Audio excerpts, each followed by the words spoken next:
कैसे हो सारे? तो बेटा ये वीडियो नीट के उन बच्चों के लिए है जो पीडब्ल्यूडी कैटेगरी से बिलोंग करते हैं, मतलब पर्सन विद डिसेबिलिटी। तो बेटा इस वीडियो का जो टाइटल है कि पीडब्ल्यूडी कैंडिडेट का दुख, तो बेटा वो दुख है क्या, डिलेमा है क्या? बेटा वो दुख ये है कि एनटीए की कुछ ऐसी पॉलिसीज़ है जो बेटा अपने आप में ही समझ में नहीं आती। वो अपने आप में ही समझ नहीं आती बेटा। मैं इन बात को अभी इसलिए क्लियर करना चाहता हूँ क्योंकि कई बच्चे बेटा डाउट में हैं, इस चीज़ को लेके ही बच्चे डाउट में है ना। तो बेटा एक बार मैं क्लियर करना चाहता हूँ वो दुख क्या है, एक बार समझना मेरी बात को। बेटा देखो, जब आपने फॉर्म भरा था नीट का, तो आपके नीट के फॉर्म में ये पूछा गया था कि आप पीडब्ल्यूडी कैंडिडेट हैं या नहीं। तो फिर आपने येस किया, आपने अपनी डिसेबिलिटी परसेंटेज भरी, टाइप ऑफ डिसेबिलिटी भरी। बेटा उसके बाद एक ऑप्शन और पूछा गया था कि आपको स्क्राइब की ज़रूरत है या नहीं, मतलब किसी ऐसे पर्सन की ज़रूरत तो नहीं है जो आपके बिहाफ पे आपका पेपर लिखेगा। थर्ड मतलब आपके साथ होगा, लेकिन पेपर सॉल्व आप ही करोगे, लेकिन ओएमआर शीट कोई और भरेगा। तो आपने क्या किया होगा? आपने ना किया होगा। लेकिन बेटा मेरे वो साथी, मेरे वो दोस्त, मेरे वो बेट स्टूडेंट्स, बच्चे, मैं तो सबको बच्चा कहता हूँ, बेटा कहता हूँ। तो बेटा वो जिनके भगवान ने इस तरह की डिसेबिलिटी दी है कि उनके हाथ नहीं है, मतलब दो में से एक हाथ नहीं है, किसी वजह से नहीं है ना। या बेटा उनका एक हाथ, दोनों हाथ तो हैं लेकिन एक हाथ ठीक से काम नहीं करता, कभी एक्सीडेंट हुआ, कुछ हुआ, बेटा कई वजह हो सकती है ना।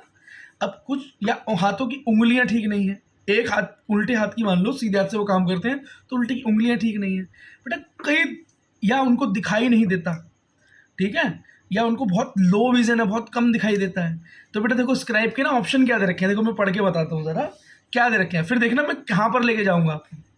और आप जब बड़ी बात सुनोगे तो आप भी सोचोगे यार क्या है ना। देखो सुनना बेटा, यहाँ पर स्क्राइब के लिए एक तो लिखा हुआ है कि अगर आपको स्क्राइब चाहिए, लिखने वाला चाहिए, ठीक, तो उसके लिए क्या होना चाहिए? उसके लिए बेटा ये होना चाहिए कि एक तो आप जाकर अपने डिस्ट्रिक्ट हॉस्पिटल जाओगे, है ना, जहाँ से सर्टिफिकेट बनवाया था, और वहाँ जाकर बेटा एक सर्टिफिकेट फिर से बनवाओगे, मतलब एक लेटर टाइप होगा, सर्टिफिकेट होगा प्रॉपर वे के अंदर। आपका जो फिजिशियन होंगे, आपके जो डॉक्टर होंगे, है ना, सीएमओ होंगे, सीनियर सर्जन होंगे, वो बेटा लिख कर देंगे कि ये बच्चा बेटा इस वजह से पेपर को अपने आप नहीं कर पाएगा, कोई चाहिए जो इसकी ओएमआर शीट भरे, है ना, इसके लिए। ठीक, अब क्या दे रखा है? पहला है विजुअली इम्पर्ड, मतलब देखने में दिक्कत है। देखो दूसरा क्या है? Have disabilities in upper limb, मतलब हाथों में प्रॉब्लम है, मतलब ऐसी प्रॉब्लम है कि वो गोले नहीं भर पा रहा, ओएमआर शीट नहीं भर पा रहा, समझ रहे हो ना। अब दूसरी चीज सोचो, लॉस्ट ऑफ फिंगर हैंड, मतलब हाथ ही नहीं है एक, या फिंगर्स नहीं है, ठीक है बेटा। तो खुद समझो बेटा, इस तरह के बच्चे स्क्राइब के लिए अप्लाई करते हैं और स्क्राइब उन्हें मिल जाएगा। ठीक, अब एक बात बताओ बेटा, वो बच्चा जिसका हाथ नहीं है वो एग्ज़ाम तो दे पाएगा ना? नीट के हिसाब से वो बच्चा एग्ज़ाम दे पा रहा है ना, स्क्राइब की मदद से सही एग्ज़ाम दे पा रहा है ना बेटा, है ना। और जो बच्चे को देखने में प्रॉब्लम है, इतनी प्रॉब्लम है कि बेटा उसको एक बंदा चाहिए साथ में जो पेपर फॉर्म करवा सके उसके साथ, या उंगलियां नहीं है उसके, तो बेटा आपको जान के हंसी आएगी इस बात को कि नीट का जो बुलेटिन है 2024 का, वो ये कहता है कि वो बच्चे जिसके अपर लिम्स प्रॉपर नहीं काम करते, वो बेटा नीट में एडमिशन नहीं ले सकता है, एम नीट के थ्रू एमबीबीएस में वो एलिजिबल ही नहीं है एडमिशन के। अगर उसके दोनों हाथ ठीक कंडीशन में नहीं है, अगर उसके हाथों की स्ट्रेंथ प्रॉपर नहीं है, अगर उसके हाथों की मूवमेंट प्रॉपर नहीं है, उसके अपर लिम्ब ठीक नहीं है, अगर बेटा आपका एक हाथ नहीं है, वो बेटा आपको सिलेक्ट ही नहीं करेंगे एडमिशन के लिए।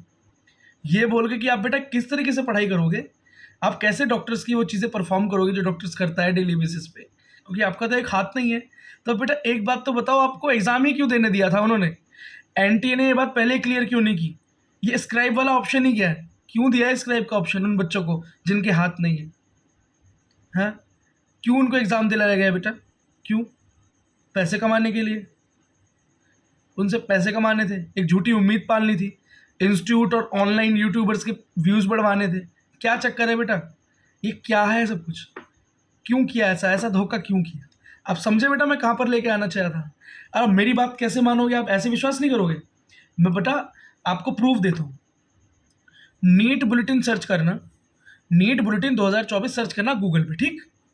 और जब ऐसा आप सर्च करोगे तो एनटीए या नीट की वेबसाइट सबसे ऊपर आएगी, उस पर क्लिक करना, बेटा वहाँ पर पीडीएफ मिलेगा आपको नीट बुलेटिन 2024 के नाम से, डाउनलोड करना।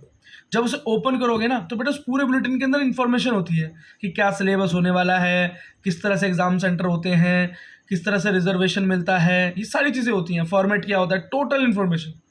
बेटा उसमें चैप्टर 6 खोलना, ठीक है, चैप्टर वाइज इन्फॉर्मेशन है, चैप्टर 1 2 3 4, तो 6 चैप्टर खोलना, ये स्क्राइब की इन्फॉर्मेशन वहाँ पर है।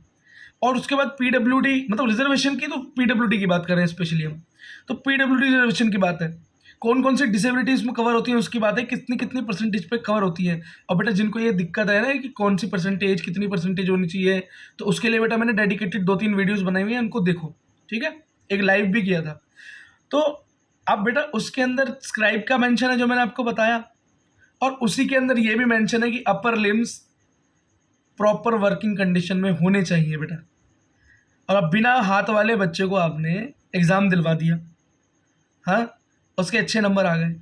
अब बेटा दोबारा जब उसका सर्टिफिकेट बनने की बात आई, जब हमने उसको दोबारा बुलाया, आपने उसको वहाँ रिजेक्ट कर दिया, क्या होगा बेटा, उसका मेंटली कितना टॉर्चर होगा, वो क्या सपने उसने बुने होंगे और कैसे टूटे होंगे वो सपने।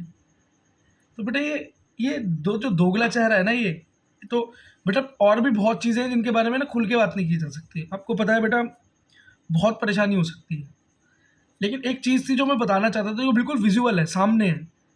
और बेटा वो बच्चा बेचारा कितनी उम्मीद से पेपर देने जाता होगा, तैयारी भी करता होगा, नहीं करता होगा बेटा, हो सकता है आप ही हो वो, और बाद में आपको बेटा रिजेक्ट कर देंगे, आपको कैसा लगेगा।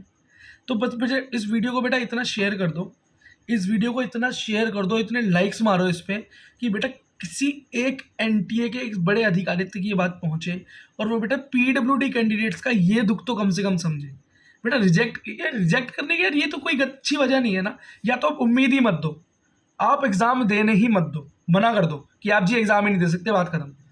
आप जब फॉर्म भर रहे हो, आप अपनी कैटेगरी सेलेक्ट करने के बाद अगर आप लिख रहे हो कि मेरी ये प्रॉब्लम है, स्पेसिफाई करो ऑप्शन डाल के, और ये वाला ऑप्शन जैसे क्लिक हो उसमें नीचे आ जाए कि बस जी आप नीट का एग्ज़ाम नहीं दे सकते, बस एक बार दुख होगा ना, बात खत्म हो जाएगी। यार इतनी बड़ी उम्मीद तो नहीं पालेगा ना बच्चा, 1 साल अपना वेस्ट तो नहीं करेगा ना तैयारी में, और उसके बाद इस काउंसलिंग, ये प्रोसेस, इतना यूट्यूब, इतना सर्च, इतना दिमाग खर्च, इतने सपने, इन सब चीज़ों से वो बच जाएगा ना, वो कुछ और कर लेगा, है ना। करना तो बेटा कुछ ना कुछ है ही, वो कुछ और कर लेगा। अपने माँ बाप को झूठे सपने तो नहीं देगा, खुद को तो झूठे सपने नहीं देगा कम से कम। समझ रहे हो मेरी बात, मैं क्या बोलना चाह रहा हूँ। तो बेटा इतना शेयर मार दो ना इस वीडियो को कि पहुँच जाए वहाँ तक, और कम से कम ये गलती पूरी हो जाए। या तो इसे पूरी तरीके से बंद कर दो, इस ड्रामे को बंद कर दो, और मना कर दो कि आप जी नहीं कर सकते, एडमिशन नहीं ले सकते, बात खत्म। और अगर एग्ज़ाम ले रहे हो तो प्लीज़ प्लीज़ बेटा फिर भाई उन्हें पढ़ने दो, उन्हें पढ़ाओ, उन्हें डॉक्टर बनने दो, है ना। अगर वो बेटा एग्ज़ाम दे सकता है किसी मदद से, तो वो डॉक्टरी भी कर सकता है ना, नहीं कर सकता तो फिर एग्ज़ाम मत दिलो, ये दोगलापंती मत करो।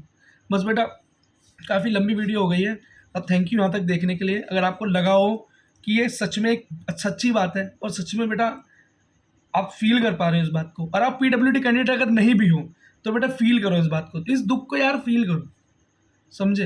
यार कोई नहीं बात करता इन 5% बच्चों की, यार क्यों नहीं करते यार, इंसान नहीं है वो बात नहीं कर सकते यार। सोशली इतना ज़्यादा टॉर्चर होता है ना, एक बच्चा डिसेबल बच्चा इतना ज़्यादा टॉर्चर होता है यार, उसको कोई सीधे नाम से भी नहीं पुकारता भाई, अपनी डिसेबिलिटी तक सामने नहीं बोल सकता वो, इतनी शर्म आती है, समझ रहे, लोग नॉर्मल ट्रीट नहीं करते। बस मैं और कुछ नहीं कहना चाहता बेटा, ठीक है। Thank you for watching, and do like and subscribe and share this video, जितनी ज़्यादा कर सकते हो उतनी ज़्यादा। और बाकी मैं बेटा आपकी हेल्प के लिए वीडियोस लाता रहता हूँ। मिलते हैं अगली वीडियो में।